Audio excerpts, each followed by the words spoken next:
മുഖ്യമന്ത്രിക്ക് തല്ല്. മുഖ്യമന്ത്രിക്ക് വേണ്ടി തല്ല്.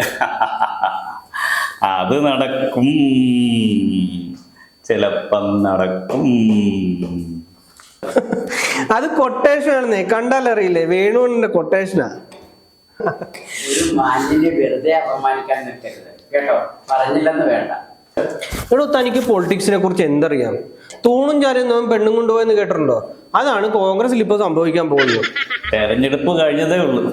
ആര് ജയിക്കും ആര് തോക്കുമെന്ന് ദൈവത്തിന് പോലും അറിയത്തില്ല. അപ്പോഴാണ് ഇവിടെ വരെ ചില ആൾക്കാർ മുഖ്യമന്ത്രി കസേരയ്ക്ക് വേണ്ടി കുപ്പായം തയ്ച്ച് തമ്മിലടി. അതെ, ഇവിടെ തമ്മിലടിയൊന്നുമില്ല. മുഖ്യമന്ത്രി സതീശൻ തന്നെയാവും, അതിൽ ആർക്കും സംശയം വേണ്ട. ഇത്ര നാളും പാർട്ടിയെ കൊണ്ടുവന്ന അദ്ദേഹത്തില്ലേ? പിന്നെ ആ മുഖം മനസ്സിൽ ഇരിക്കത്തേ ഉള്ളൂ, വെള്ളം കോരിയത് മിച്ചം. അത് തന്നെ എനിക്കും പറയാനുള്ളത്. ഡൽഹിയില് പഴയതുപോലെ കച്ചവടമൊന്നും നടക്കൂലെന്ന് കൃത്യമായിട്ട് വേണുവണ്ണൻ അറിയാം. മോദി ഇറങ്ങി പൂതി നടക്കൂലെന്ന് ചുരുക്കം.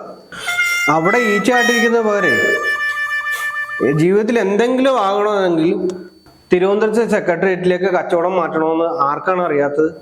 നിങ്ങൾക്ക് എന്താണപ്പാ അദ്ദേഹത്തോട് ഇത്ര വൈരാഗ്യം? എടോ, ഇതാണ് രാഷ്ട്രീയത്തിലെ ഒരു ഒന്നൊന്നര കളി എന്ന് പറയുന്നത്. മൂത്രം ഒഴിക്കാൻ പുറത്തു പോയി തിരിച്ചു വന്നപ്പോ പല അത്ഭുതങ്ങളും നടന്ന പാർട്ടിയാണ് ഈ രാഷ്ട്രീയ പാർട്ടി, കോൺഗ്രസ് പാർട്ടി എന്ന് പറയുന്നത്. നിങ്ങൾക്ക് ഈ രാഷ്ട്രീയ പാർട്ടിയെ കുറിച്ച് ഒരു ചുക്കും അറിയത്തില്ല. നിങ്ങൾ എന്താണ് ഈ പറയുന്നത്? തലമുതിർന്ന രമേശ് ചെന്നിത്തല തലയെടുപ്പോടെ കേരള രാഷ്ട്രീയത്തിൽ ഇങ്ങനെ നിറഞ്ഞു നിൽക്കുമ്പോഴേ ഇന്നലെ വന്ന സതീശ് അണ്ണനും തെരഞ്ഞെടുപ്പിൽ മത്സരിക്കുക പോലും ചെയ്യാത്ത വേണുവണ്ണം കൂടെ ഇവിടെ ഭരിക്കുന്നതാണ് നിങ്ങൾ പറയുന്നത്. ഇവിടെ അങ്ങേര് പ്രതിപക്ഷ നേതാവ്, KPCC പ്രസിഡന്റ്, പിന്നെ ആഭ്യന്തരമന്ത്രി, ഇങ്ങനെയൊക്കെ ഭരിച്ചയാൾ നിൽക്കുമ്പോഴേ അങ്ങേരെ ഗാന്ധി പ്രതിമ പോലെ മുന്നിൽ നിർത്തിയിട്ട് ഇവരെന്നോട് ഭരിക്കുന്ന നിങ്ങൾ പറയുന്നത്.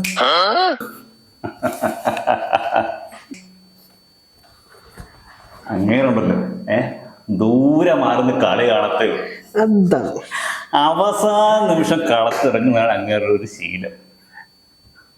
അങ്ങേര് പ്രതിപക്ഷ നേതാവായിരിക്കുമ്പോഴേ നമ്മുടെ പിണറായി വിജയൻ മൂട്ടിപ്പോയിട്ട് അമിട്ട് പൊട്ടിക്കും പോലെ പെടുത്തി ഉറക്കം കെടുത്തിയ ടീമാണ്. എത്ര അഴിമതി കേസുകൾ അദ്ദേഹം ബുദ്ധിമുട്ടിക്കൊണ്ട് വന്നത്. അന്നോ അടുത്ത മുഖ്യമന്ത്രി നമ്മുടെ തലയെടുപ്പുള്ള രമേശനാവോ, അതോ ഡൽഹിയിൽ നിന്നും പാണ്ഡവക്കെട്ടുമായി വേണുവണ്ണൻ വരുമോ? ആകെ കൺഫ്യൂഷൻ ആയല്ലോ. നിങ്ങളെ എഴുതാപ്പുറം വായിക്കാൻ നിൽക്കണ്ട.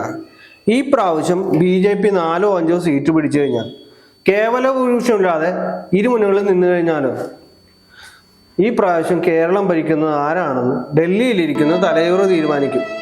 രാഷ്ട്രീയമല്ലേ, ഒന്നും പറയാൻ പറ്റുകയില്ല.